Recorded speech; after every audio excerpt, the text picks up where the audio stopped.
जिंदा इंसान पानी में डूब जाता है, लेकिन क्यों लाश तैरती है?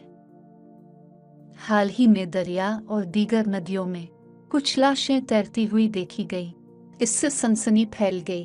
क्या आप जानते हैं कि ऐसी कौन सी चीज है जिसकी वजह से मैयत पानी पर तैरती रहती है? इसके पीछे साइंस क्या है?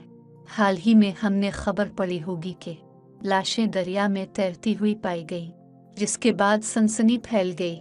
ये अंदाजा लगाया जाने लगा कि क्या वो कोरोना में मुब्तला है। खैर, ये खबर अपनी जगह, लेकिन क्या आपने ये समझने की कोशिश की है कि जिंदा इंसान पानी में डूब जाता है, लेकिन लाश पानी पर आराम से तैरती है?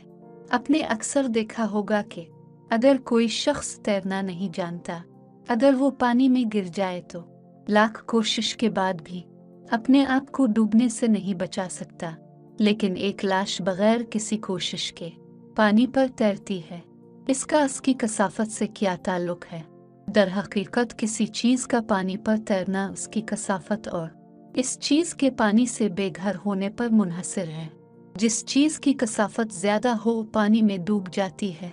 जब इंसान जिंदा होता है तो डूबने के वक्त इंसानी जिस्म की कसाफत पानी की कसाफत से ज्यादा होती है, इसलिए वो मरता है।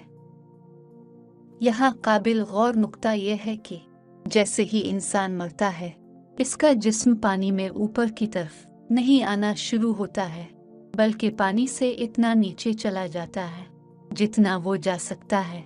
अगर किसी चीज के जरिए बेघर होने वाले पानी का वजन कम हो तो वो चीज पानी में तैरती है, फिर वो चीज पानी पर तैरने लगती है। साइंसदान आर्किमिडीज के उसूल के मुताबिक कोई चीज पानी में इस वक्त डूब जाती है जब वो अपने वजन के बराबर पानी को नहीं निकाल सकती। अगर इस चीज के जरिए बेघर होने वाले पानी का वजन कम हो तो वो चीज पानी में तैरती है। मरने के बाद जिस्म में क्या होता है? जब इंसान मरता है तो इसके अंदर गैस पैदा होने की वजह से इसका जिस्म पानी में फूलने लगता है, जिसकी वजह से जिस्म की कसाफत कम हो जाती है। इस हालत में जिस्म पानी पर तैरता है। जब मुर्दा जिस्म गलना शुरू हो जाए तो आप उसे इस तरह भी समझ सकते हैं कि जब इंसान मर जाता है तो जिस्म का मुदाफ़ती निज़ाम काम करना छोड़ देता है, जिस्म गलना शुरू हो जाता है। मुर्दा जिस्म में मौजूद बैक्टीरिया इसके खलियात और बाफ्तों को तबाह करना शुरू कर देते हैं।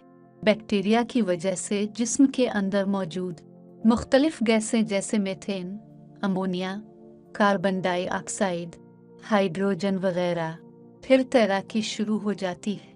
बहुत सी चीज़ें पानी पर क्यों तैरती हैं?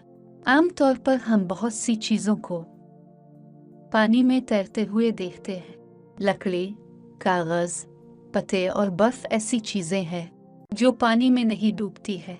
सादा उसूल यह है कि भारी चीज़ पानी में डूब जाती है, लेकिन हल्की चीज़ पानी में तैरती है।